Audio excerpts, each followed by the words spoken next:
Hi everyone. Let me put the title first.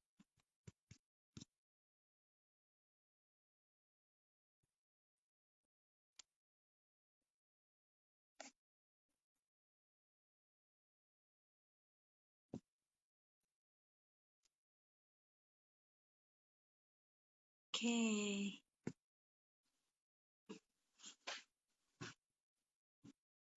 Hi everyone, thank you so much for joining. Thank you semuanya untuk datang di malam hari ini, tepat jam 8 malam. IG Live kita hari ini, Siloam Hospitals. It's called The Journey, perdana dari Siloam Hospitals. Sungguh satu kehormatan buat kita di Siloam Hospitals untuk bisa menghadirkan satu orang tamu yang sungguh-sungguh spesial malam ini. Seorang tokoh, seorang sosok yang sangat menginspirasi. Siapa yang gak kenal? Seorang wanita cantik bernama Nadia Valerie yang berjuang melawan kanker sejak Mei divonis kanker Mei 2019 yang lalu. Dengan perjalanannya ini begitu banyak memberkati banyak orang dan terus tercetus dari mulut seorang Nadia masih ada harapan. Sungguh satu hal yang sangat menginspirasi dan Siloam Hospital saat ini we are very delighted to have Nadia Valerie come and join us. Untuk itu saya akan panggil, kita akan add Nadia Valerie untuk mulai.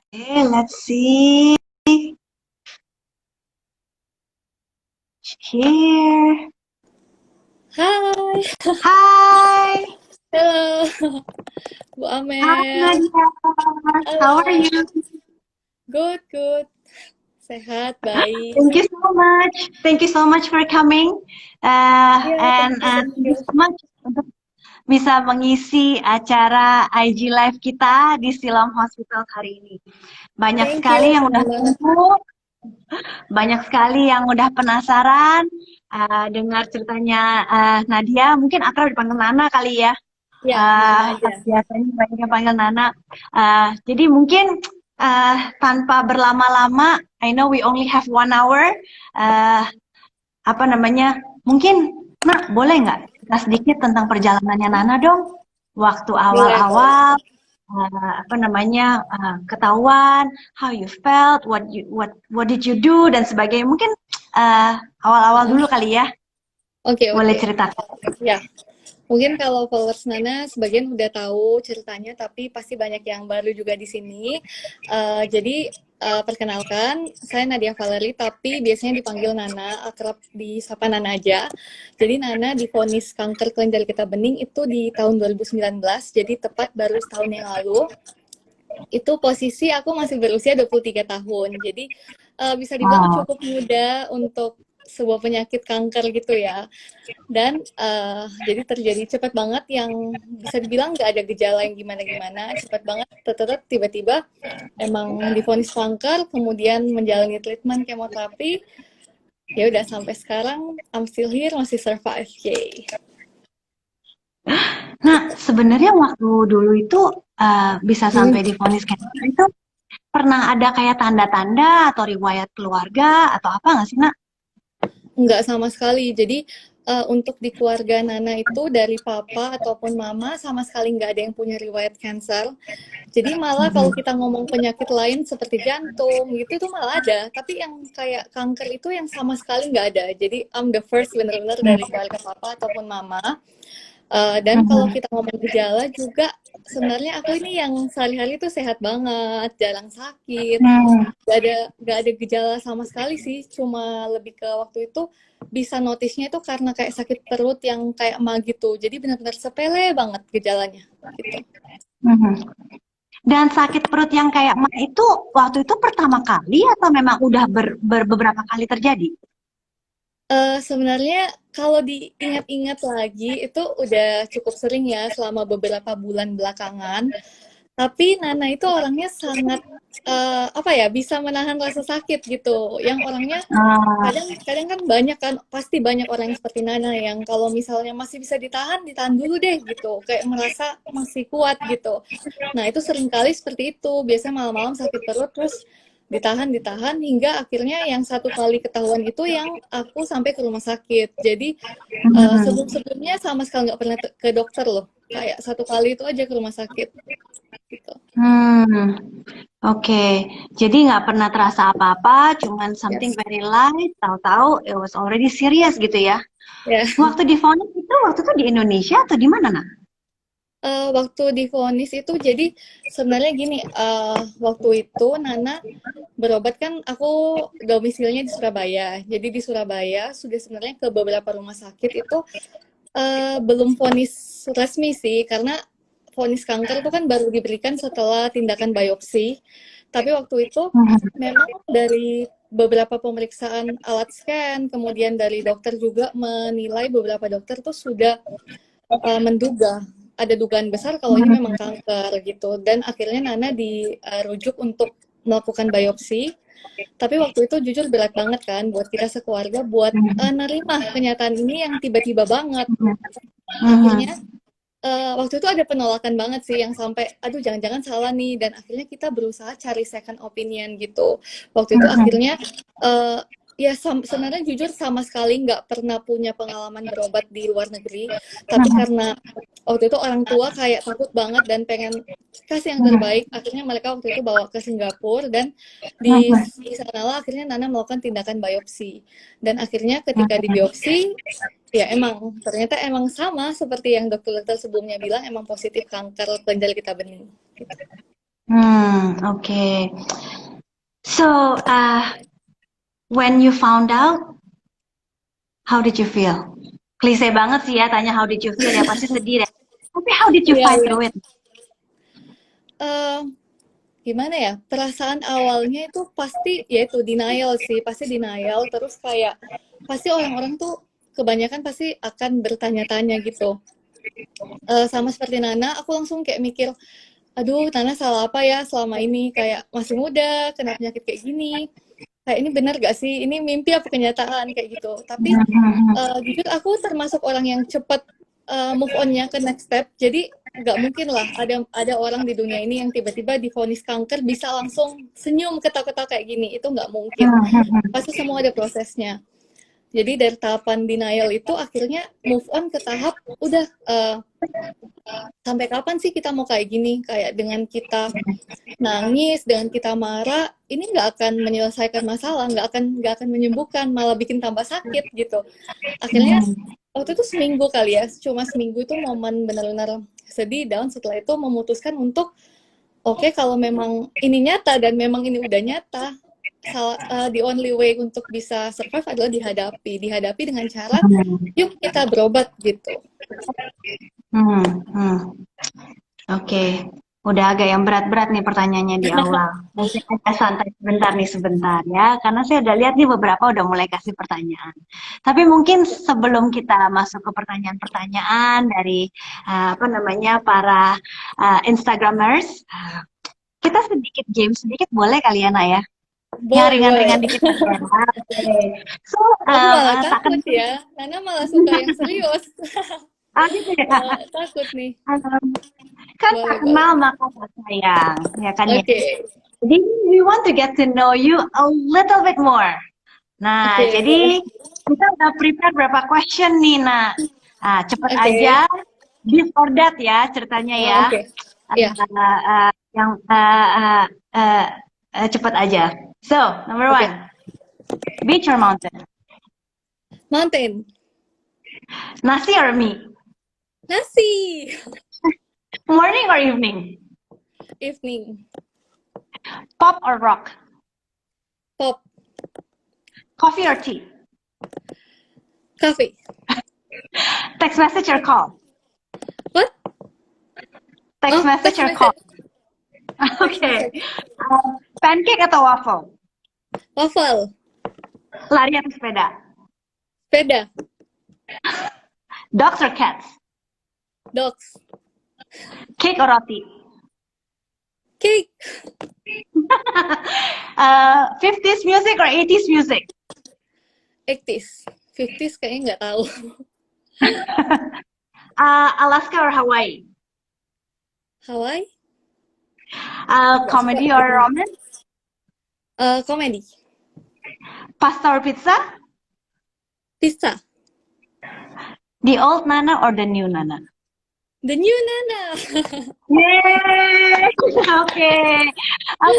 So mungkin pertanyaan yang terakhir ya, yang tadi dari yang series tadi itu ya, apa namanya, the old Nana or the new Nana? And you pick the new Nana. Kenapa? Yes. Kenapa you pick the new Nana? Karena apa ya, setelah ngelewati ini semua, jujur aku merasa aku tuh berubah banget jadi pribadi yang Nana merasa Nana itu berubah 180 derajat yang mungkin orang-orang yang saat ini baru langsung serius ya berubah ya. Mungkin orang-orang yang sekarang gitu baru kenal Nana, baru ngikutin Nana itu bakal bilang, wah Nana hebat, Nana kuat, kayak gitu kan. Tapi sebenarnya Nana dulu nggak kayak gini. Ini kayak bukan Nana yang dulu gitu. Jadi orang-orang yang mungkin teman-teman yang kenal Nana dari dulu itu tahu Nana itu orangnya cengeng, cepet, orangnya tuh pemikir, cepat stres gitu. Tapi justru kena cobaan seperti ini malah bisa mengubahkan Nana itu jadi pribadi yang jauh lebih baik sih.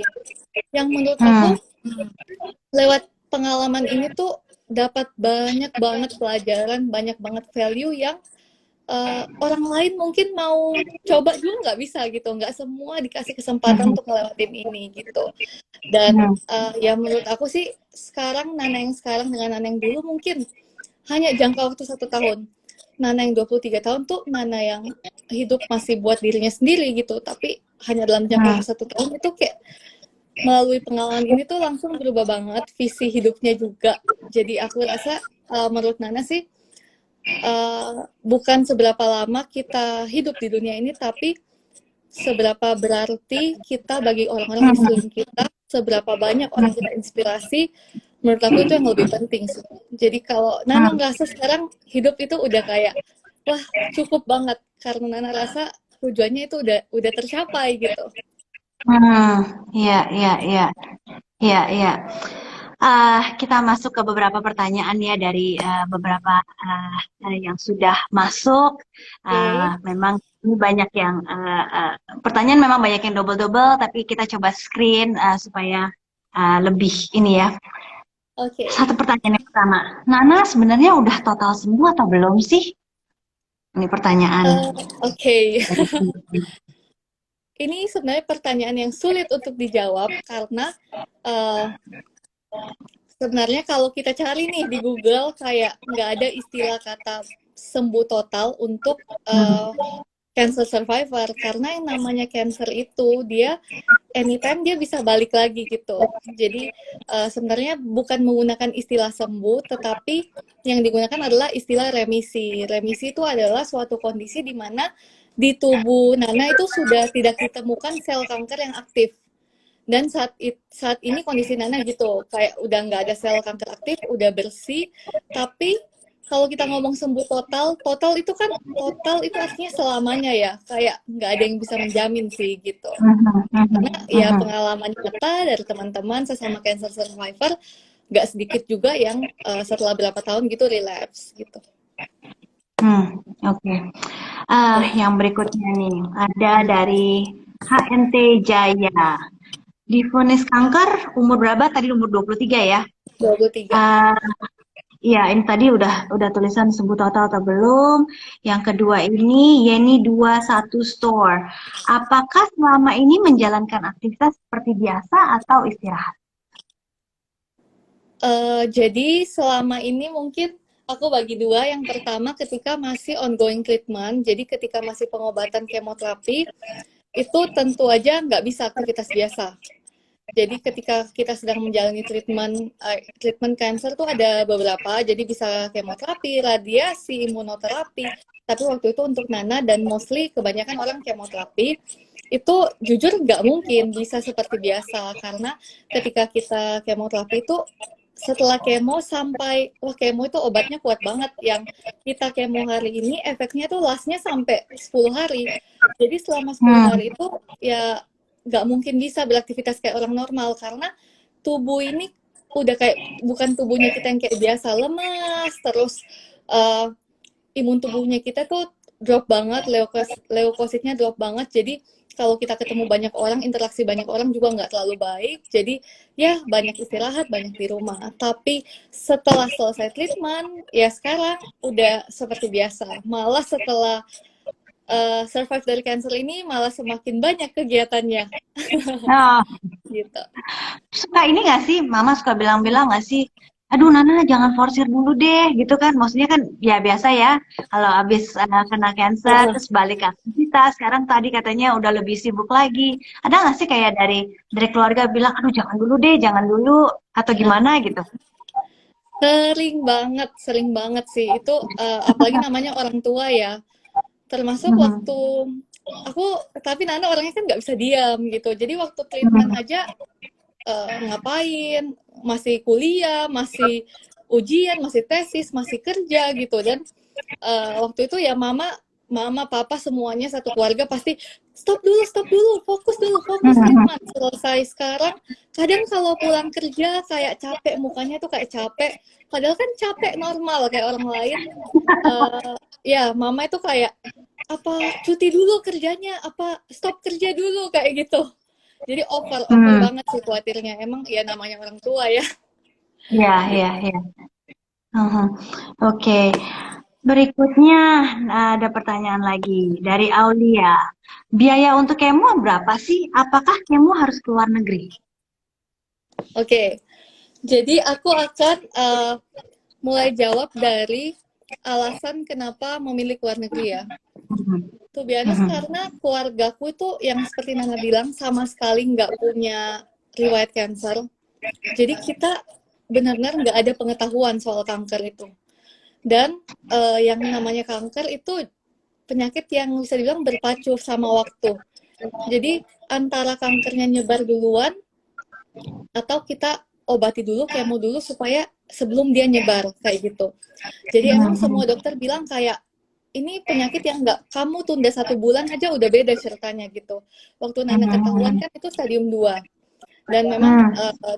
ya dokter-dokter ahli medis semua nyarankan ayo cepet ditindak kayak gitu. Dan jujur waktu itu nggak sempat mikir, benar-benar nggak sempat mikir karena kita nggak tahu mau kemana, nggak, bahkan nggak usah jauh-jauh deh, di Surabaya aja nggak punya kenalan dokter sama sekali, nggak pernah ke dokter karena di Mhm. Surabaya selama bertahun-tahun nggak pernah ke dokter. Jadi no idea harus kemana, akhirnya cuma ngikut sama apa ya yang kita sering dengar aja, ya berobat ke luar negeri, ke Singapura kayak gitu. Akhirnya ya ke sana lah kayak gitu. Tapi apakah berobat harus di luar negeri? Ya setelah aku menjalani, ya menurut aku jawabannya enggak harus, karena banyak banget juga teman-teman Nana sesama cancer survivor mereka berobat di Indonesia, bahkan banyak yang obatnya juga sama kayak gitu dengan harga yang biaya jauh lebih terjangkau juga gitu. Jadi kalau menurut Nana berobat di mana aja sih bisa.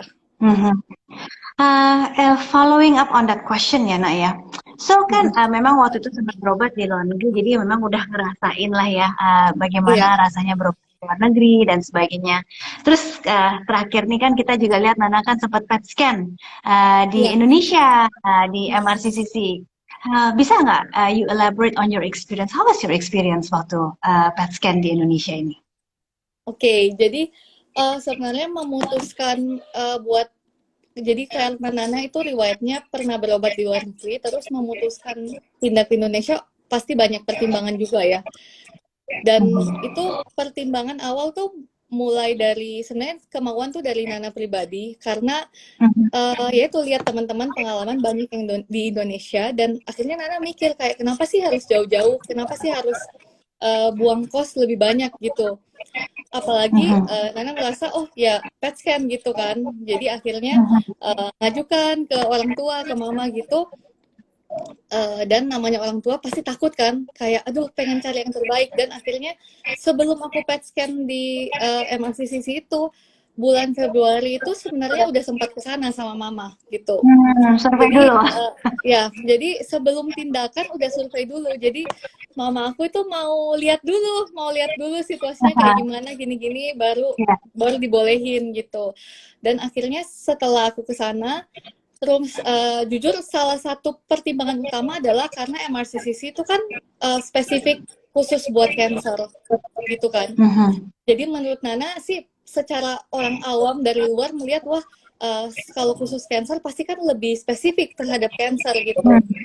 Apalagi sekarang lagi pandemi. Nah, lagi pandemi sekarang ada ketakutan kalau misalnya ke rumah sakit umum nanti kayak lebih mudah gitu terserang COVID-19 akhirnya memutuskan ke MRCCC dan pengalaman Nana sih jujur memuaskan banget karena dari segi protokol kesehatan oke banget. Jadi dari kita mau masuk aja kita harus cleaning di depan gitu yang benar-benar jalan banget aturannya, tempat duduk apa semua ada social distancing, physical distancing, kemudian mau PET scan juga harus ada hasil tes rapid atau swab yang masih berlaku selama 7 hari. Jadi Nana pun ketika masuk di alatnya itu merasa safe gitu karena orang-orang yang sebelumnya menggunakan udah pasti aman juga, pasti negatif juga gitu. Dan aku paling puas dari hasil pembacaannya sih. Hasil pembacaannya waktu itu ya Gimana tuh hasil kadang itu pembacaannya?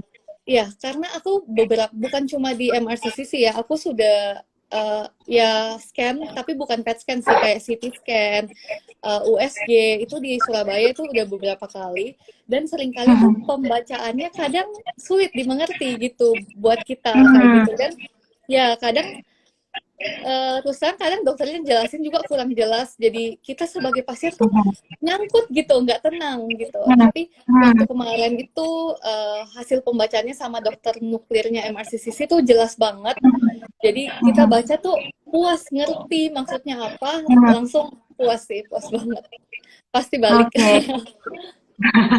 Oke, mungkin buat yang nggak ngeh, MRCCC itu singkatan dari Mokhtar Riyadi Comprehensive Cancer Center. Karena Seal of Hospitals yang memang khusus di bidang cancer dan terletak di Semanggi di tengah-tengah kota Jakarta.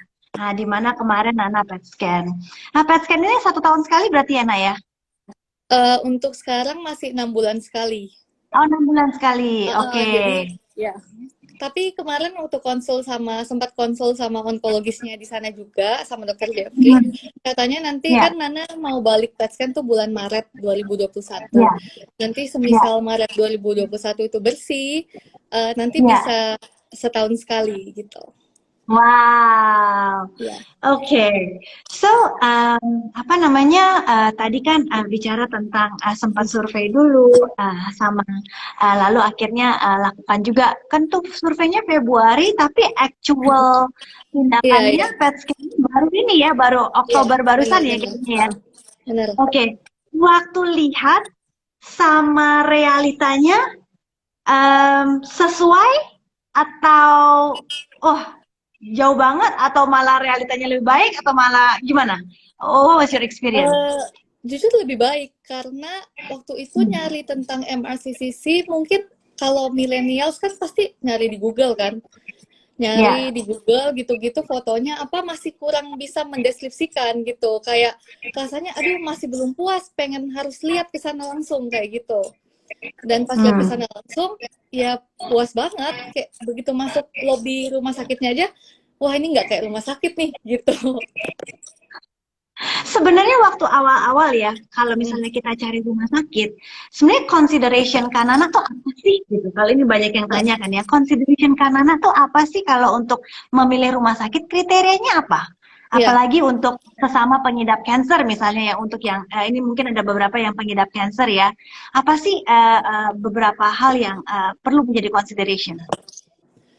Yang paling pertama ya, ini kita ngomong jujur yang paling pertama itu pasti biaya. Karena Mhm. namanya cancer itu kan pengobatannya dia berkelanjutan. Jadi contoh deh kemo, standar kemo itu 6 kali. Jadi kalau kita kemo sekali, of course gak akan efektif. Jadi harus komplit sampai 6 set, 6 kali satu set gitu. Jadi pertama kali Mhm. adalah memilih rumah sakit di mana kita yakin bahwa kita mampu menyelesaikan pengobatan di sana. Itu yang pertama secara Mhm. biaya. Yang kedua, kalau menurut Nana pribadi adalah kebersihan. Hmm. Karena Hmm. uh, apa ya? Aku situasi kalau sekeliling kita tuh bersih, kita pun terasa lebih sehat kan gitu. Hmm. Dan Hmm. cenderung rumah sakit tuh punya mindset yang wah jangan ke rumah sakit deh, di rumah sakit kan banyak penyakit, banyak kuman kayak gitu.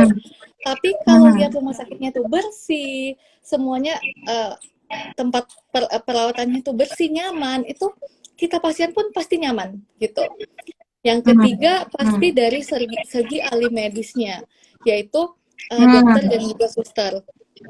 Dokter dan Hmm. suster itu selain yang pertama mereka harus kompeten, ya secara keilmuan, kemampuan gitu pasti harus kompeten. Yang kedua adalah mereka harus bisa membangun mental pasien gitu. Karena menurut Nana itu salah satu hal yang nggak semua orang punya, nggak semua ahli medis tuh bisa punya gitu. Tapi sebagai pasien Nana sendiri merasakan bahwa itu sangat-sangat penting karena para ahli medis seperti dokter, suster itu yang paling tahu, dokter tuh yang paling tahu kondisi penyakit kita. Suster itu ketika Nana lagi kemo yang ngerawat Nana selama 7 jam. Jadi orang-orang ini yang akan kita sering ketemu selama pengobatan harus nyaman sama mereka dan mereka itu harus bisa support pasien secara mental gitu. Hmm. Oke, oke. Sekarang tanya tentang Nana lagi nih. Ada lagi yang tanya. Em, dari Tizden, Iya, apa yang bikin Kak Nana terus berpikir positif untuk sembuh? oke. Uh, Gini, sebenarnya apa ya? Kita itu, jadi puitis nih. Kita tuh nggak bisa kan milih, kita nggak bisa milih keadaan situasi kita bisa positif terus itu nggak mungkin. Bisa baik terus itu nggak mungkin. Tapi yang aku selalu pegang adalah respon kita terhadap keadaan di depan kita itu 100% pilihan kita. Dan Nana ini udah sebelum positif pasti udah negatif dulu. Yang di awal-awal itu udah sedih dulu, udah down dulu. Dan udah kerasa efek negatifnya ketika kita ikut negatif, kita ikut sedih, nangis, marah, itu malah yang nggak sakit badannya malah jadi tambah sakit gitu. Jadi emang dari awal itu udah mencoba ya nggak mungkin bisa tiba-tiba positif, dicoba diusahakan hingga akhirnya jadi suatu kebiasaan gitu. Dan setelah menjalani akhirnya akan nyaman dengan being positif karena merasa dengan positif itu jauh lebih baik, mendukung treatment juga, dan ya dengan dibanding positif sama negatif pokoknya jauh lebih banyak keuntungan dengan kita menghadapi dengan positif gitu. Hmm. Oke. Em, ada pertanyaan lagi. Dari Christine, Kak mau tanya, penting nggak sih Kak kontrol dan PET scan itu untuk kita yang terkena tumor jinak? Oke. Dan yang sudah melakukan operasi, apa hanya diperuntukkan untuk penyakit tumor ganas saja ya Kak? Lebih ke Oke, jadi medis nih Nana kayaknya ya. jawab. Ini Nana jawabnya sambil nyomot juga sih dari soalnya Nana sempat tanya ke dokter di MRCCC juga sama dokter Hapsari, dokter nuklirnya. Hmm. Jadi PET scan itu nggak semua orang tiba-tiba bisa datang terus bilang saya mau PET scan, nggak, karena PET scan itu apa ya, radiasinya kan tinggi juga, jadi nggak semua orang itu disarankan untuk melakukan PET scan. Jadi untuk pasien-pasien yang memang udah didiagnosa tumor jinak itu nggak perlu PET scan, cukup dengan USG saja karena cukup dari luar aja kayak gitu. Tapi PET scan itu diperlukan untuk pasien yang memang udah tumor ganas. Kita itu bisa mengontrol seberapa tingkat penyebaran kanker di dalam tubuh melalui PET scan. Kita juga bisa menilai efektivitas dari treatment yang kita jalankan. Jadi biasanya kalau kemo setelah 3 kali kemo pasti dokter akan nyuruh PET scan. Jadi dilihat setelah kemo 3 kali gimana sih perkembangannya. Termasuk seperti Nana, setelah selesai treatment pun kita butuh kalau untuk yang riwayat cancer pasti butuh PET scan karena yaitu PET scan cancer itu kan bisa balik. Jadi kita perlu untuk pantau terus-menerus gitu. Oh ya satu lagi, sama itu sama ketika ada orang yang sakit, kayak sakit terus-menerus berkelanjutan, tapi nggak diketahui penyebabnya apa secara pasti. Ketika nggak diketahui penyebab secara pasti, biasanya dokter akan menganjurkan PET scan, karena PET scan tuh hasilnya akan terlihat lebih jelas dibandingkan scanning yang lain, gitu. Oke. Ini personal nih kayaknya. Marta Anastasia. Siapa yang memberi support paling mempengaruhi? Support terbesar keluarga, pasti. Nomor 1 pasti keluarga. Ya, secara fisik aja mereka yang sehari-hari sama kita, serumah gitu.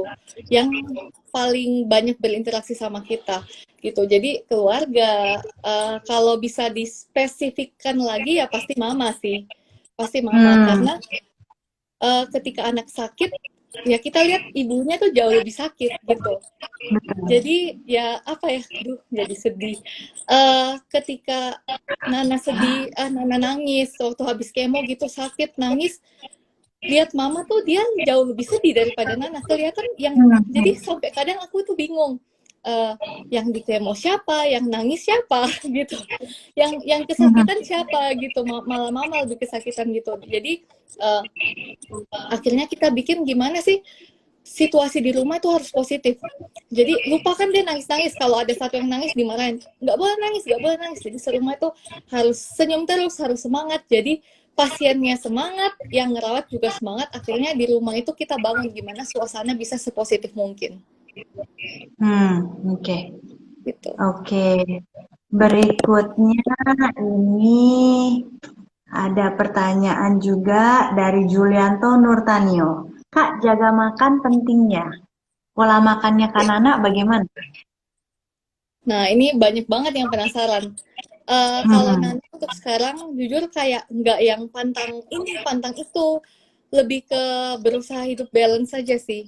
Jadi kalau dulu misalnya banyak ikannya daripada sayurnya, sekarang lebih ya perbanyak lagi makan sayur kayak gitu. Tapi ya banyak sih orang yang salah sangka terhadap orang kanker, karena pasti langsung wih ini pasti gara-gara makanan gitu.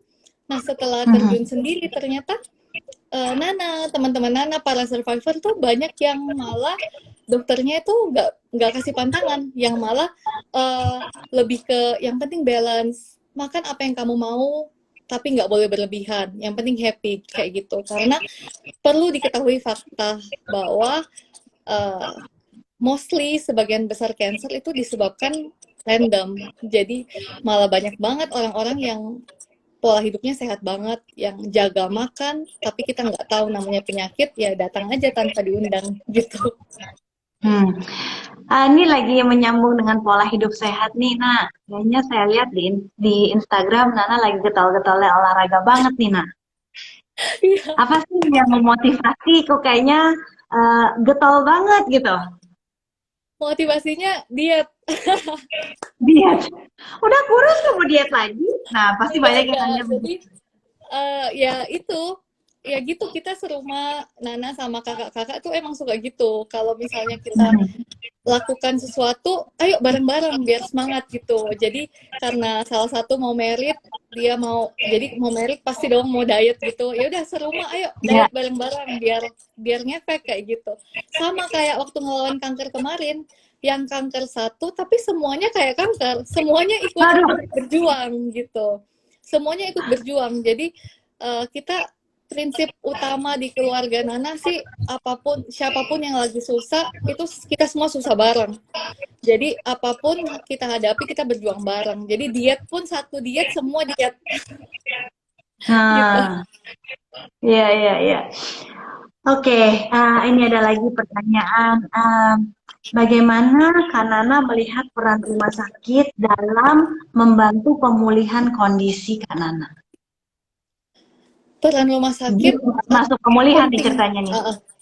pemulihan ya penting banget karena dengan berpikir jujur ya, dengan pikir positif aja, misal nih Nana di rumah positive thinking terus, semangat terus, itu juga nggak bisa menyelesaikan masalah. Aku dari awal mula udah tahu bahwa pengobatan medis itu pasti nomor satu. Yang mau nggak mau ya pasti rumah sakit adalah pengobatan utama. Jadi gunanya kita berpikir positif, support system kita, keluarga Nana, teman-teman itu adalah pendukung. Tapi tetap pengobatan utama buat pasien kanker pasti harus treatment ke rumah sakit. Jadi ya emang yang utama gitu. Gimana ya itu tadi rumah sakit yang nyaman, dokter dan suster yang bikin kita nyaman, itu membantu banget buat pemulihan. Oke. Dari Isabella Magdalena. Menurut Kanana, apa sih kelebihan MRCCC daripada rumah sakit di luar negeri ke tempat Kanana berobat? Oke. Kalau kita ngomong kelebihan, aku langsung aja pasti yang pertama itu dari segi biaya. Dari segi biaya, ya cost-nya itu lebih murah, lebih terjangkau. Cost untuk PET scan di MRCCC itu ya sebut aja lebih terjangkau, itu bahkan kurang dari separuh daripada misalnya di luar negeri yang pernah Nana jalani, pengalaman pribadi ya. Jadi kalau yang pernah Nana jalani emang di MRCC itu bahkan less dan separuhnya gitu. Jadi emang terjangkau banget kalau menurut Nana. Dan kedua lagi untuk segi jarak daripada keluar negeri jauh-jauh repot-repot. Kebetulan juga domisili Nana di Surabaya, dan Surabaya ke Jakarta merasa lebih gampang gitu.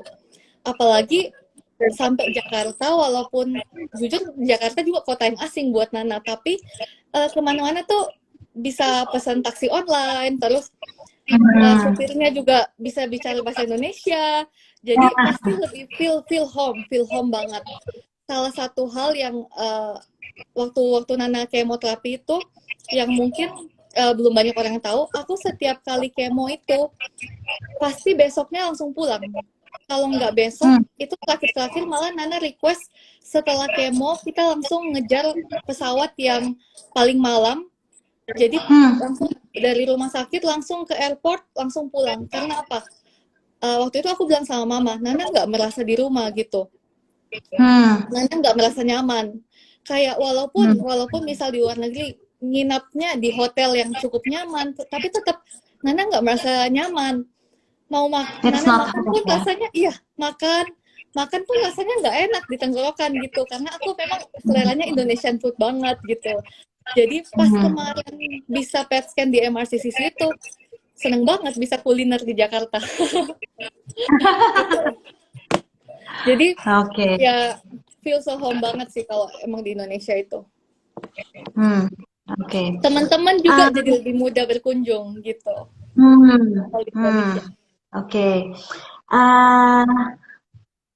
Mungkin saya sambil screening lagi karena saya diingatkan.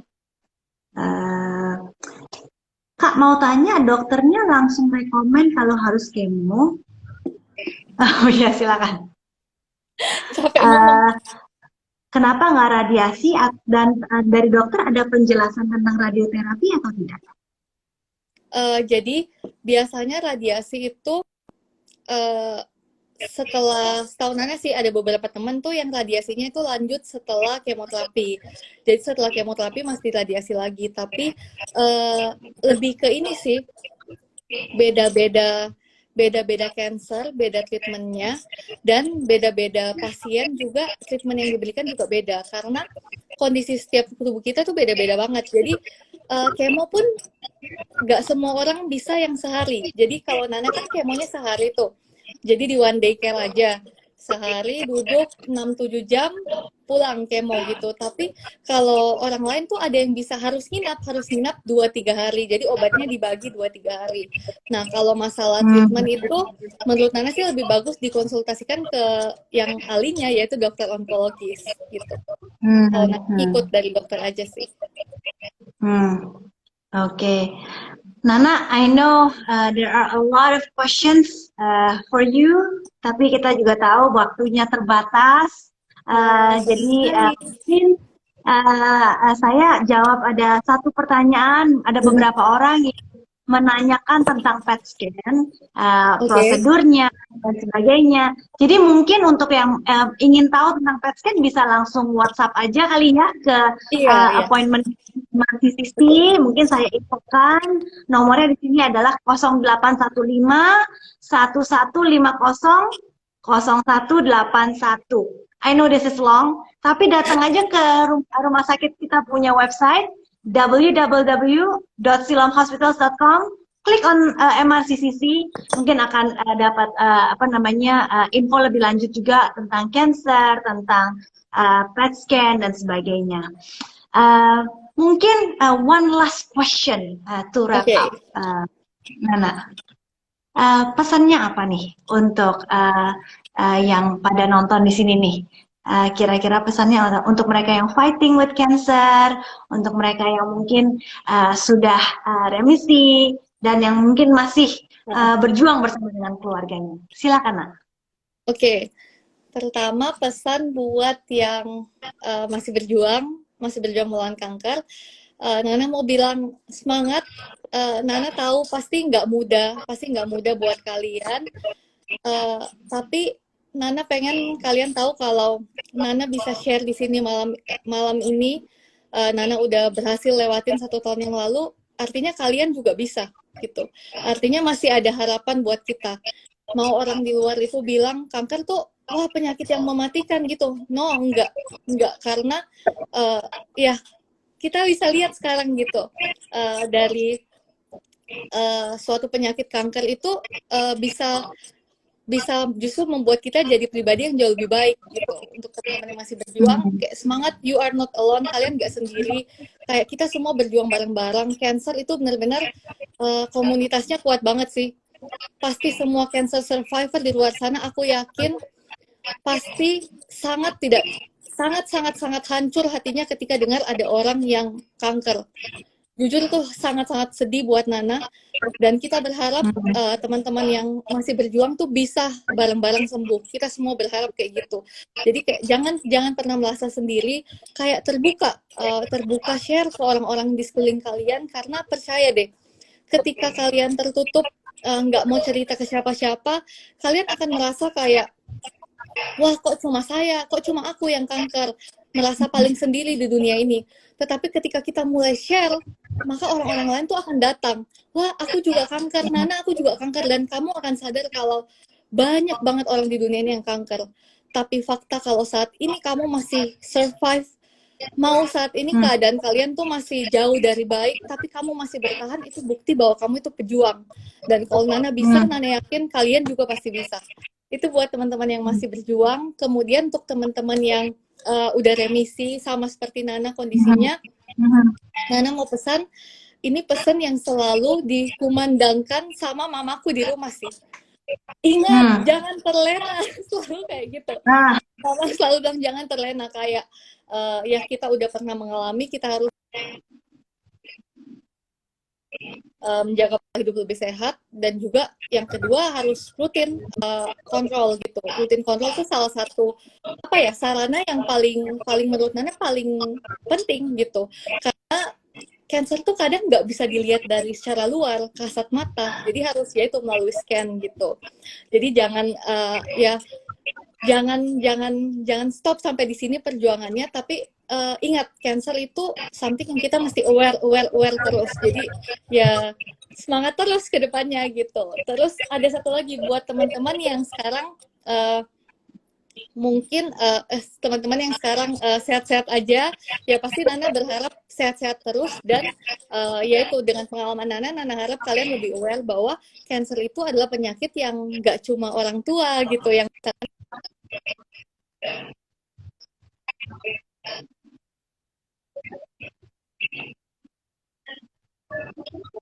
terwujud gitu. Nana harap kayak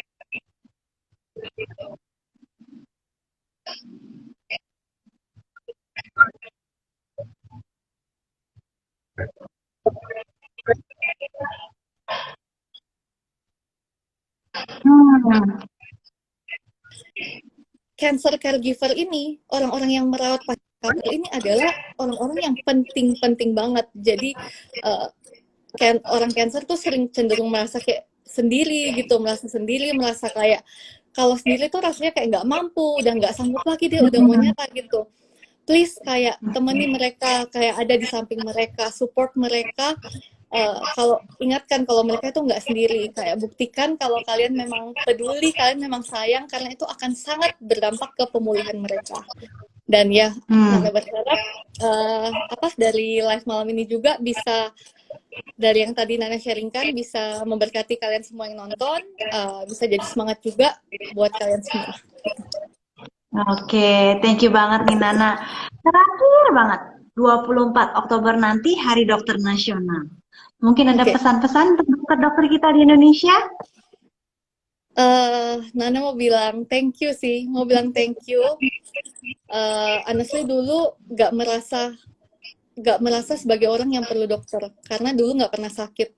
Tapi once udah ngalamin, baru tahu bahwa ya dokter tuh perjuangannya luar biasa banget, dan penting banget buat kita. Jadi apalagi di situasi pandemi seperti ini, Nana mau bilang thank you buat semua dokter-dokter yang udah berjuang, dan jangan lelah menghadapi kita para pasien. Nana harap semuanya bisa sehat selalu, terutama di during pandemi ini, jaga kesehatan, bisa sehat selalu, bisa berkumpul sama keluarga gitu. Itu. Okay. Thank you so much Nana untuk waktunya. Thank you untuk bisa sharing dengan followers dari Nana juga, dari Siloam Hospital juga. Kita berharap Siloam Hospital dengan visi dan misi kita di Indonesia untuk bisa menjadi berkat juga untuk banyak orang. Kita berharap untuk teman-teman di sana jangan takut untuk berobat di Indonesia, karena kami sungguh memikirkan setiap perjalanan, kami sungguh memikirkan setiap titik di mana pasien-pasien itu akan berhadapan di rumah sakit. Kita berharap semua terus dalam keadaan sehat. Kami berharap Nana juga terus dalam keadaan sehat. And sampai ketemu lagi nanti bulan Maret ya Nak ya, waktu pasien yang Maret. Iya. Oke, terima kasih sekali lagi. Saya Amelia Hendra dari Hospital Group. Undur diri dulu. See you later next month. Bye-bye. Bye-bye.